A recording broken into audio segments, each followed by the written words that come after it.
There we have it. Welcome to Inside the Realtor Studio, interviews with industry leaders and professionals in real estate. This year, the Tucson Association of REALTORS turns 100, 1921 to 2021.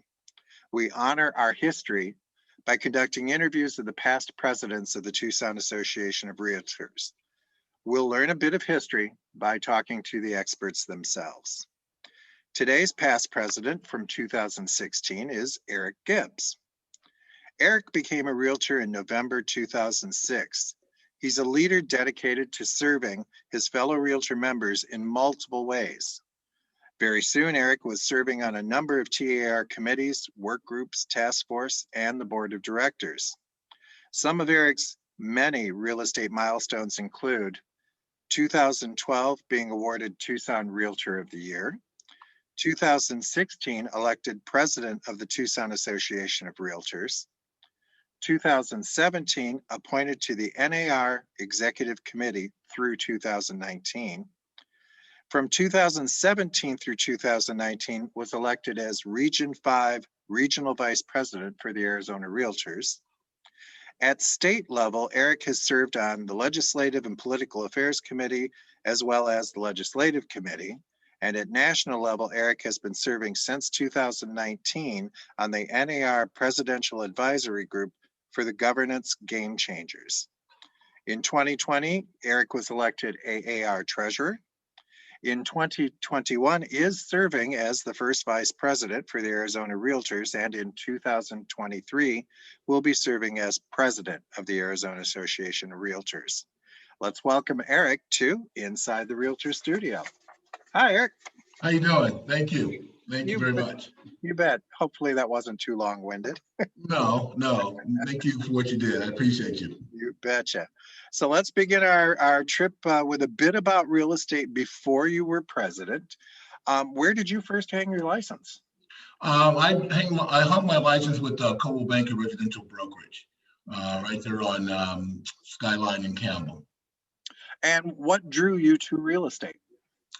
Well, that's a good question, because I just recently started to remember back in my day. My mother was a realtor back when I was in elementary school.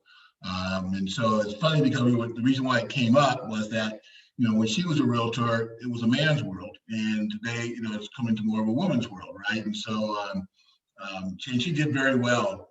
So that was one reason. And then I have a passion for just wanting to help people achieve the American dream, and so that's why I got into real estate. Now, are you an Arizona native? Did she do that here, or was it somewhere else? No, it was in Southern California. I am not a native. I came here in 1989 by way of the Navy. I was a Navy recruiter here, and met my wife and left the Navy and started a family, and I made Tucson my home. Yeah, okay. So when you hung your license in that, did you work alone? Did you be part of a team or part of our partnership, or? No, I was independent. I still had my job. I worked my job during the day, then worked at night. Learning the real estate. The real estate gig, if you want to say it that way. And then that was through March of 2007.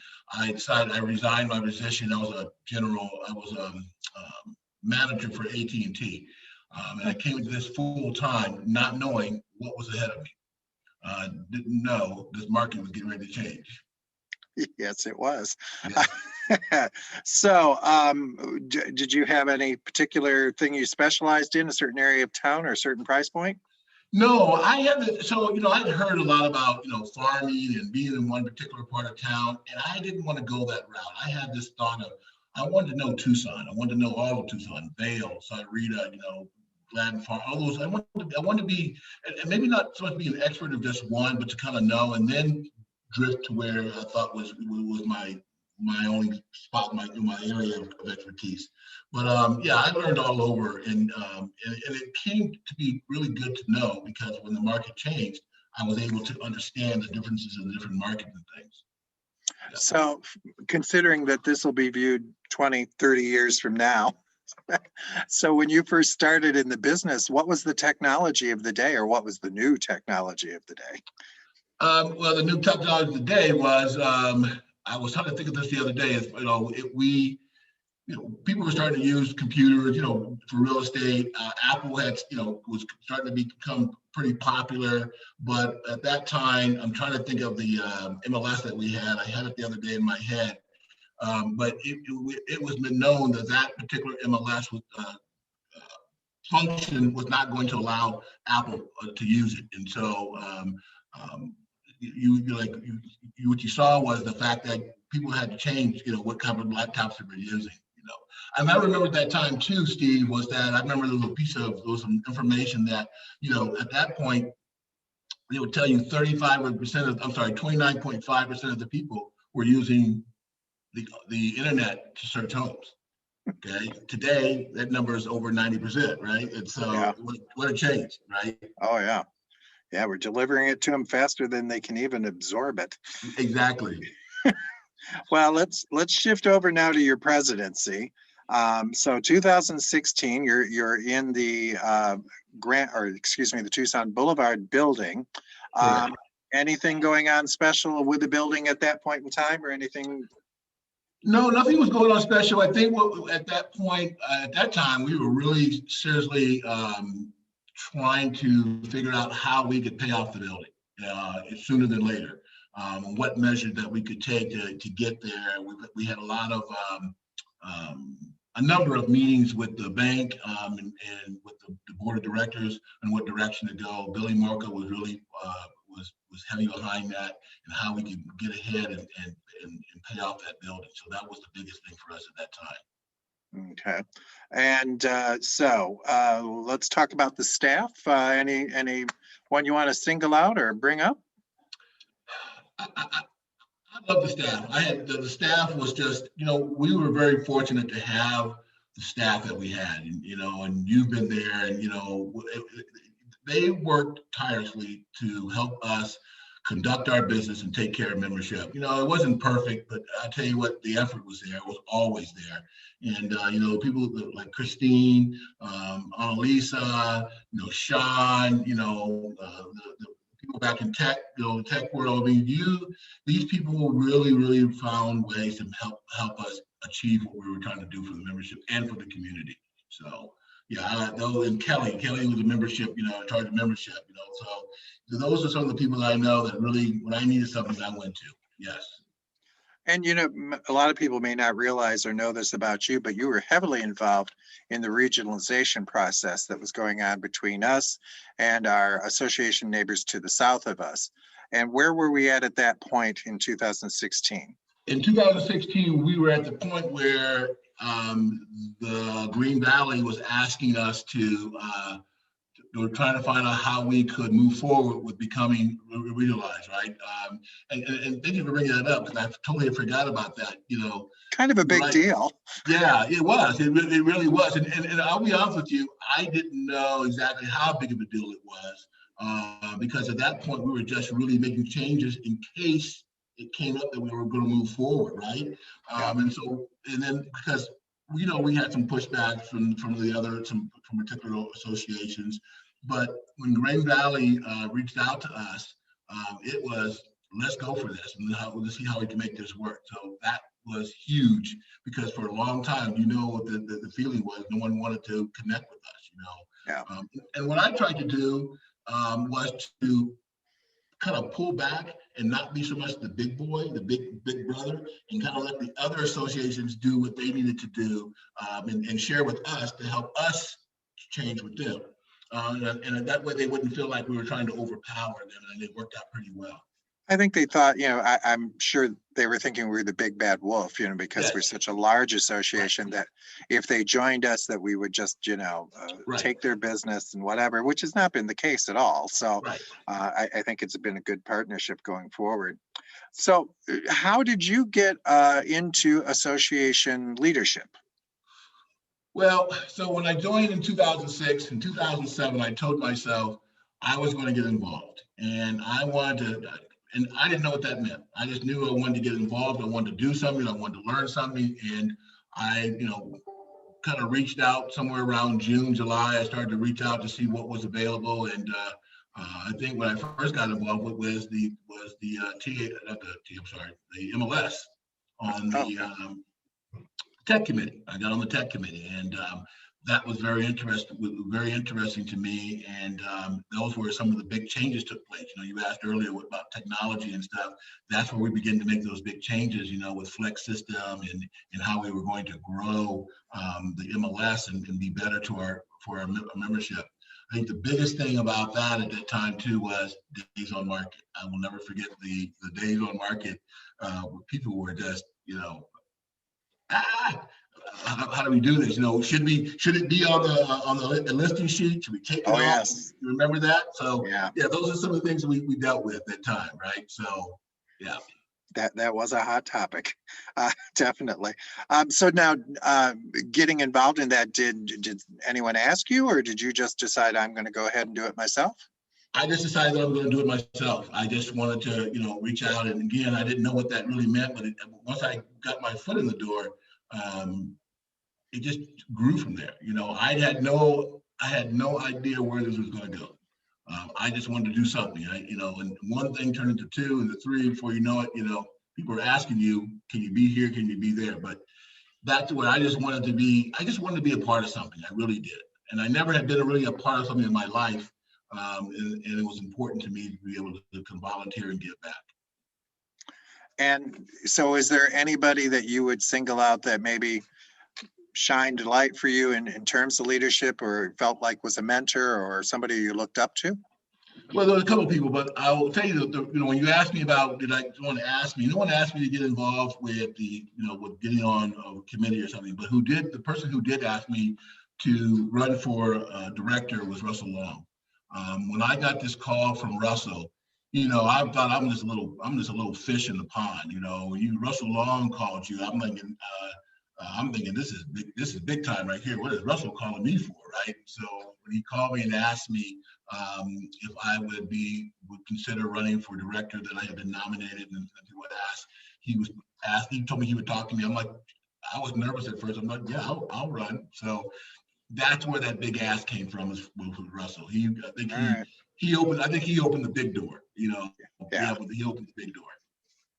But any other people that you looked up to in leadership as you were going forward? Yeah, so there was Dan Santa Maria was another one that I really looked up to. I used to sit with him, you know, on the board. I was sitting next to him, and I learned some of the things he would say. I would listen to him. I was learning. I think a lot of times you get on this and you're like, what do I say? I don't really know anything, you know. And then the other person I'm gonna apologize because he just passed away.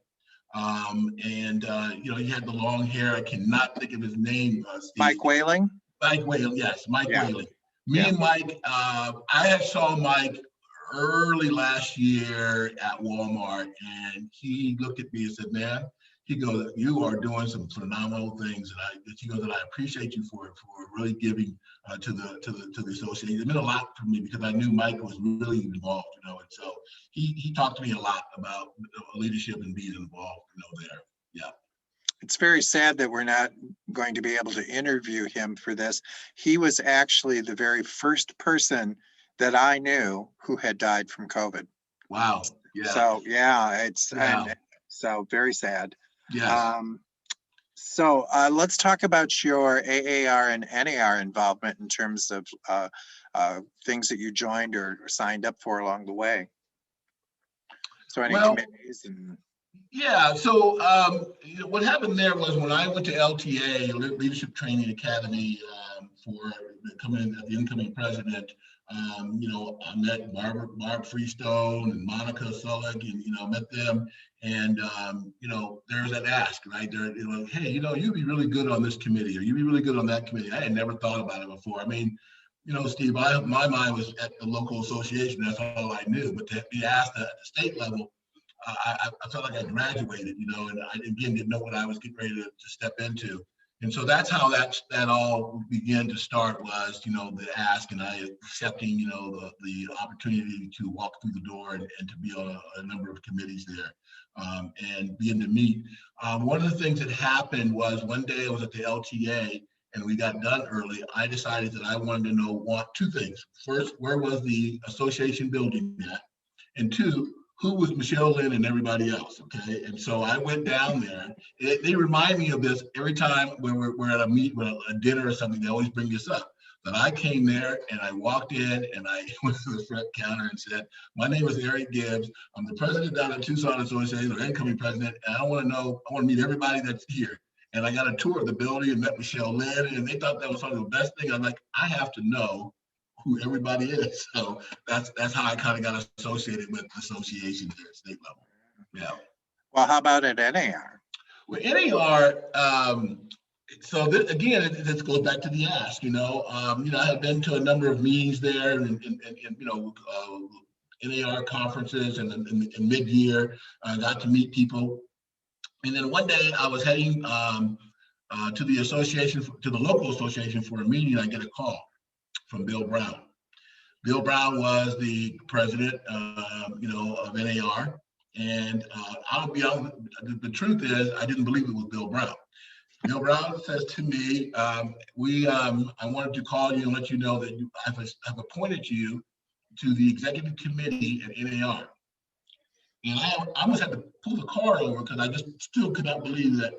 I mean, how is a realtor from Tucson, Arizona, now sitting on an executive committee at NAR? I mean, I just could not believe that was. And what did I do that got my name out there? I mean, I'm just being honest. I mean, you just don't, And so when I got to the parking lot at the TAR, I called the number back. I called the number back. And I said, who am I speaking with? He goes, Bill Brown. I said, oh God, I did not believe this was the truth. I just couldn't believe it. Like winning $1 million, you can't believe you won the $1 million. I just couldn't believe it. And so that's how that started. I began to meet a lot of different realtors and people from across different countries, from across the country. And then before I knew it, I was asked and selected to be a part of this Governor Game Changer, which is huge. And I was just telling my wife the other day, I'm going on year number 3. I didn't realize it had been that many. We were on year number 3 trying to make these changes. Yeah. And it's been awesome. The people that I've met, what I've learned, what I'm able to bring back, and the changes that we're going to make in the government for NAR and make it so much better for our membership. Well, I'll tell you, it's been something. It's been fun to watch up from my end to see how that. Bill Brown held a special place for me as well, because the same year when he did that for you, he tapped me and said, you're going to represent every gay realtor from coast to coast on the board of directors, because I wasn't an NAR director at that point. I'm like, oh, okay. Yeah, but see, that's phenomenal, right? Because I think those are things that, that's phenomenal, and congratulations on that, because he had that vision. He saw, and him and I, we talk all the time. We talk about these different things and how these who we are had a lot to do with how we can give back to our realtors and a face to the fact that we all can do this together, and we can all be involved together. It doesn't matter what your makeup is or what your life is, that at the end of the day, we're all realtors. And that's what Bill Brown always brought to the table for me, so yeah. That was awesome. I remember that too. I remember that when you shared that, so yeah. It's amazing. So any other thoughts about your term in office? No, if you know, because I don't know if you know this or not, but the biggest thing for me at my term in office was that it was my creation of the charitable foundation. We had been talking about the charitable foundation and splitting it off. And for me, it was the most important thing that I wanted to see happen and take place. And that was the first thing I wanted to take place in January of that 2016, was to see that happen, and make that a separate board. And I am so thrilled to see how much has grown and see the diversity on that board of directors, and not just people, but from all different walks. It's not just realtors, right? There's all types of people, lenders, and people are involved with that. In fact, one of my agents is on the charitable foundation right now. So to look back and see that I was able to help get that moving and get that started was the highlight of my highlight of my year. And what's been great is to see the amount of growth that has gone on, especially in dollar amounts raised and being given away. And Yes. it's just getting, it's sort of like our involvement with RAPAC. It took a long time for us to Right. get going, and then all of a sudden, and that's about where the charitable foundation is at this Yes. point. Yes. So believe it or not, we are at the end of our interview, and I like to finish with 7 quick questions, and I'm only looking for 7 quick answers. So what's your favorite word? Whatever. And what's your least favorite word? No. Okay. What turns you on? Oh, wow. Life turns me on. Okay. And what turns you off? Negativity. Okay. And what profession other than real estate would you have liked to have attempted? Chef. I would love to have been a chef. Ah. And is there a profession that you're super glad you didn't attempt? No, I can't think of one really. I can't think of one. All right. Yeah. All right. So in closing, if you could do a shout out to anyone, living or not, in the real estate community, who would it be and why? Oh man, you put me on the spot there. And you can have more than one, but Right. yeah. I'm going to do it this way. The shout out is going to be to all my realtors and everywhere in Arizona that have been there for me and supported me. That's my shout out to everyone who's just been good. I'm blessed. Okay. Well, Eric, thank you so much. We're at the Thank end of you. our interview. Anything you'd like to add at the end? No, I just want to thank you very much, Steve, for all you've done and for what you've been doing. I think that you've done great in your involvement and your volunteer work with us, and just continue to help us grow and move forward. And I think it's important people know that.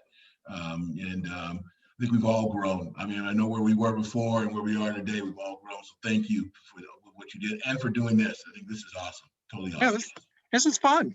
Yeah, Yeah. definitely. So, All right. all right. Well, thanks.